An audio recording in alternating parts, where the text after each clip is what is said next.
The new generation BMW 5 Series range comes with just one petrol engine and two EV models. This one here is the top spec M60 version, fully electric, more than 200 grand. But I'm going to tell you all about the entire range in this review. And if you've already liked and subscribed, thanks very much. If you haven't, please do, and hit the bell to keep up to date with all of my reviews. Heaps more coming. Let's check this car out.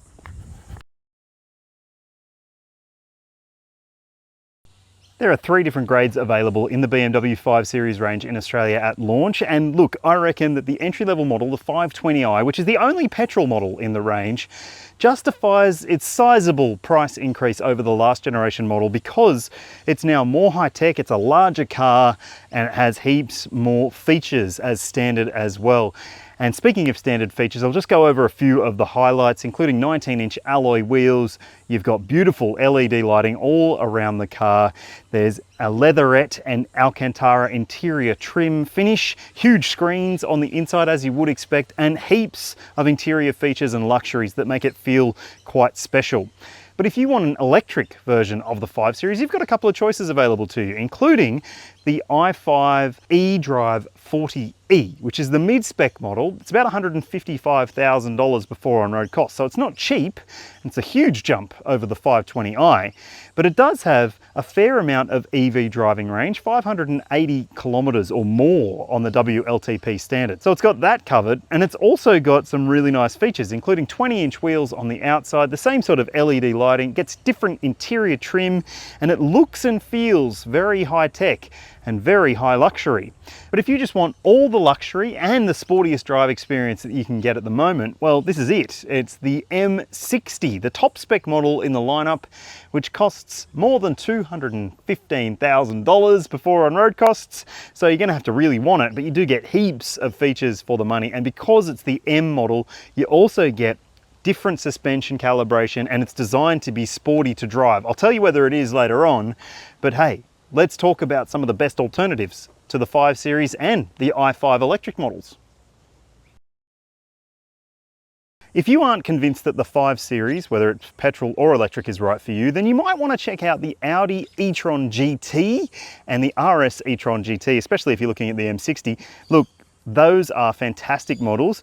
They are fast, electric, and luxurious, and I reckon that they could be a better choice for you if you don't want something that is as conventional as a 5 Series.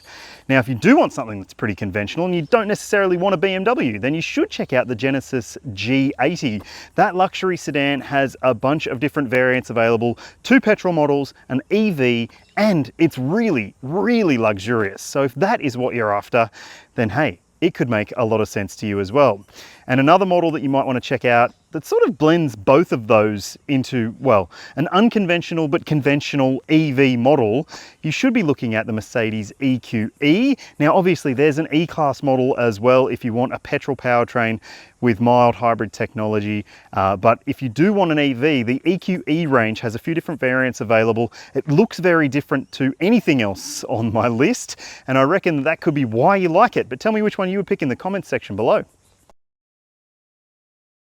I think BMW may have taken the whole 5 thing a little bit too literally, because the 5 Series is now more than 5 meters long. This is a huge car now. It's actually as big as what an old 7 Series used to be, and it's got 3 meters of wheelbase.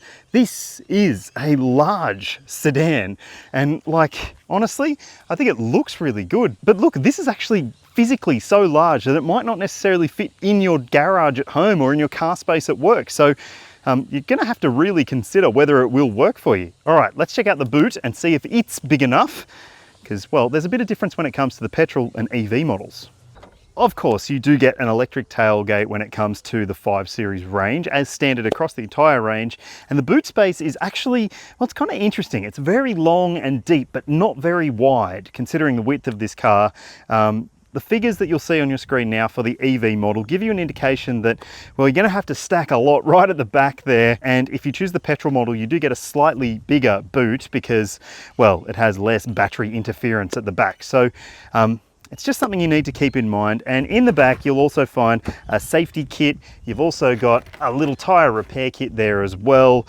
Under the boot floor, you've also got a storage section where you can put your cables and stuff. There is no frunk in this car, so Yeah, I think it's okay, but not necessarily as huge as the hugeness of this car might indicate that it probably should be.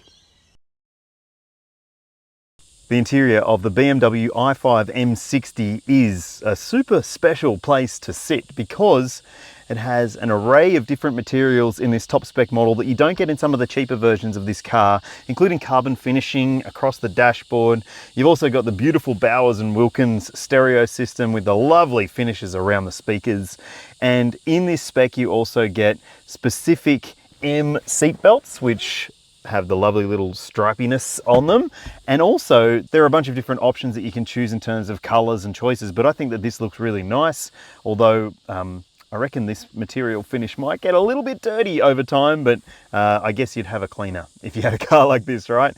So some of the controls in here are very simple, some of them not so much.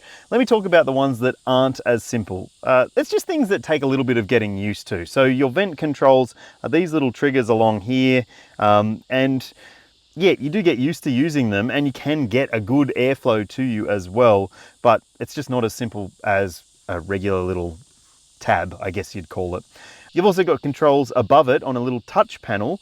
Weirdly though, if you have the vents in a certain position, this will fog up. So that's not ideal, but there's also a home button across the bottom of this main screen for your main controls for fan speed, temperature, and that sort of stuff. And your seat cooling and heating controls are there as well. Now, things that are a bit more conventional or a bit more regular BMW that you will find here include the little shifter here, as well as this rotary dial, although these ones are the glass finish look and they look fantastic. They have a bit of a reflection through them though, so depending on which way you're driving, you can find that they can be a little bit distracting, but I do like that this is a nice little bit of ornamentation for the interior. You've got the standard buttons that you would expect near that rotary dial for the iDrive system, your media, telephone, nav, and home button, so you can quickly jump between the menus if you need to, or just do it on the home bar at the bottom of this screen as well. Now let's talk a little bit more about the screen. There are so many different menus in this screen.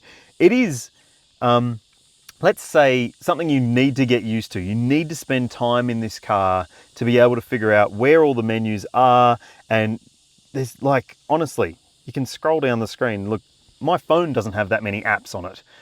So that gives you an idea of how many apps are available to you.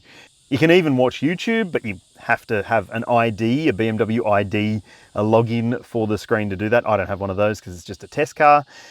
Let's talk about some of the other features in here. You've got a huge head-up display, which is a little bit interesting in the way that it takes up so much of the screen, particularly when you are driving and you put it in certain modes. It shows up like this much of the windscreen is covered with graphic stuff, and it can be a little bit distracting, I reckon.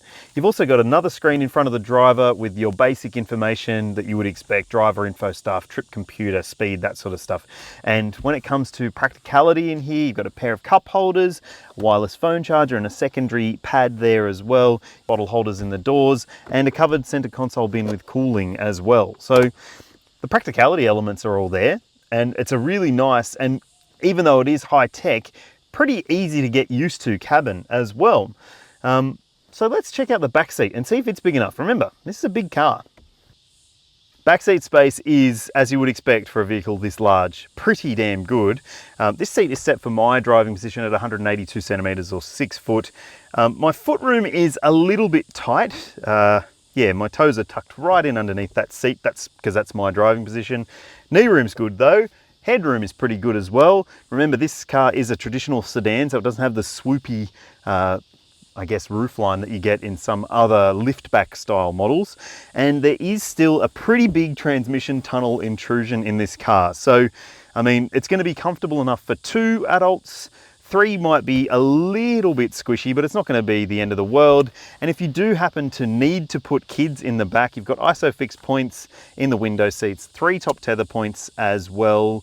And you've got a fair few amenities, except you don't get pockets on the seat backs at all. You do get a little storage tray down here. You've got USB-C charge ports. You've got directional air vents with climate control as well. And you don't only have vents there, you also get vents in the backs of the B pillars too. So you're going to be well ventilated in the back. There's a flip down armrest with a pair of cup holders, and this middle section also folds down for a ski port. So if you want to go to the snow, you can make sure you secure your skis so they don't go flying through to the front, and you'll be happily sorted. Now on the seat backs, you'll also find a pair of USB-C ports and this little toggle thing, which I think you're supposed to put like an iPad holder or something in there. So it just looks a bit silly without it, but I mean, maybe you'll option it if you want. Seat comfort back here is really good too. So it's nailing the brief, I reckon.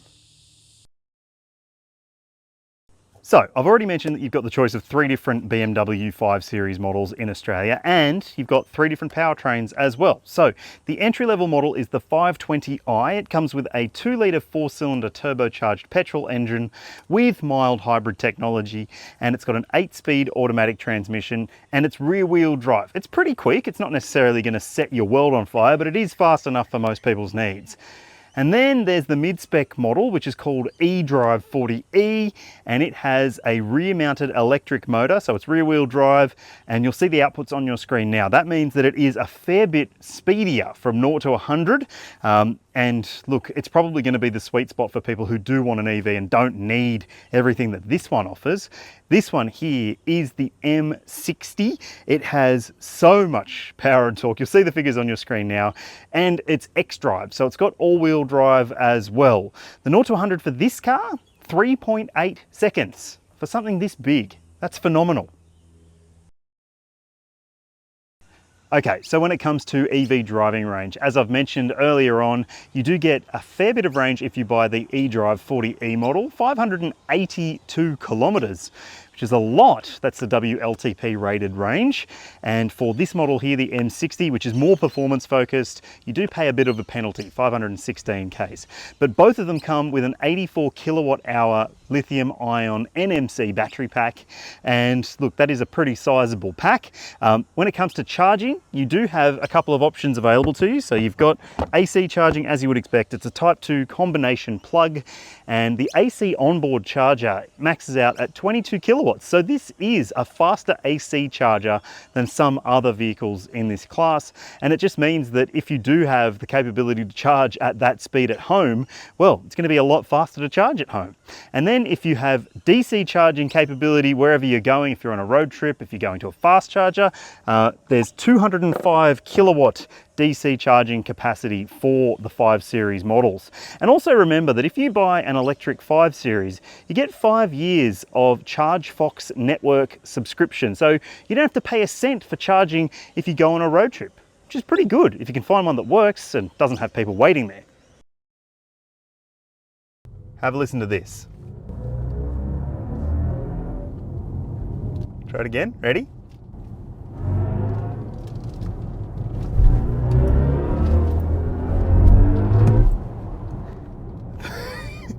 That is the manufactured soundtrack that you can have on if you want it, or if you don't want it, you can turn it off.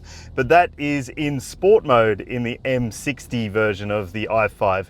And I mean, that is such a strange sound. It's not like any M5 that I've driven, but it's actually reminiscent a little bit. It's kind of cool. Look, I'm not huge on these, I guess, symphonized sounds that some brands add to their cars to make them a little bit more soulful, I guess. But this one has been designed by Hans Zimmer, the composer, and it sounds excellent in my opinion. Have a listen again. Oh dear. What is also excellent about this car is that acceleration that you get in this M60. It is so quick. Whoa. As you would expect, I mean, it's a dual motor, electric, large sedan, but with huge power and torque outputs. And not only is it fast, but unlike some other EVs that I've tested in recent times, it's also fun. This is a really, really nice car to drive. And I guess that's the point of a BMW 5 Series. It needs to be good to drive because, I mean, this car has that heritage for the BMW brand. And this car, the i5 M60, lives up to that heritage. I am telling you that right now. I think that this is probably the nicest electric large car that I've driven in terms of the overall drive experience. So I like the way that it rides. I like the way that it handles itself in corners. It is so easy to manage this car, despite the size, despite the weight, and the fact that it just changes direction so beautifully. It's got this lovely feel to the steering, even though it's not real feel, it's sort of just, I guess, weighting that you're experiencing, but it is really, really nice to drive. And I just find that, well, I don't know that there's anything that's going to be better than this at this kind of money. And especially if you aren't spending this kind of money, you might find that you're getting a whole lot of really beautiful driving car for a lot less money if you are looking at one of the other versions of the 5 Series. I haven't driven the other versions of the 5 Series, this new generation model range, but if they drive anything like this, yep, this is the benchmark when it comes to driving enjoyment and also driving refinement. This is a really lovely, luxurious feeling car. And even on the freeway on coarse chip roads, it's not too loud. There is some noise to contend with when it comes to the tire roar that comes into the cabin, but I don't think that it's too loud for this type of car. Now, this car has excellent tires on it as well, so it does have tremendous grip as well as insane amounts of traction, and I love it. Man, it's so good. It is so good. One other thing that I really like about it is that you do have a beautiful feel to the brake pedal. A lot of EVs can struggle with that, and this one, no, it's progressive. It's got a nice pedal feel. It actually feels like, you know, a conventional car when it comes to the braking response. And if you do put it into the sport mode, of course, it firms up the ride, it makes the steering a little bit heavier, and obviously allows you to explore the potential of this powertrain a little bit more. But I've just mainly been driving in personal mode, which is like the standard driving mode, and I find that, you know, it still does a really good job of dealing with bumpy sections of road. The steering is really accurate, and also you've got plenty of grunt, even in one of the more sedate modes. And if you do want to get the most out of the regenerative braking system, you can put the car into B mode, and then it'll do the single pedal driving thing. So it will actually come to a complete stop quite assertively, and I like that. I like single pedal driving mode when it's done well. And like a lot of other EVs out there, there is a boost mode. So you hit the boost and that frees up all of the potential from the powertrain. And yep, that's license lost territory. And there's a little timer that comes up on the head-up display to tell you how long of boost mode you've got left, because you don't want to use it all the time because it will deplete your batteries faster. Speaking of that, let's talk about efficiency. Rightio, so I already mentioned I haven't driven the petrol model, but I'll tell you what the petrol version is said to use in terms of official combined cycle fuel consumption. You'll see that number on your screen now. And look, I think that's pretty good for a large petrol sedan. Remember, it's 48 volt mild hybrid, so it should be pretty efficient. And now I'll show you the xDrive 40E's claimed efficiency figure. And it's pretty good as well. And then there's this one, which is the all-wheel drive M60 xDrive. And I'm telling you, that kind of efficiency is mind-blowing for a car that's this big and is this heavy. And look, if you can achieve that, you've obviously been driving this car very, very sedately, because I haven't got anywhere near that during my time in this car. You'll see my on-test figure on your screen now.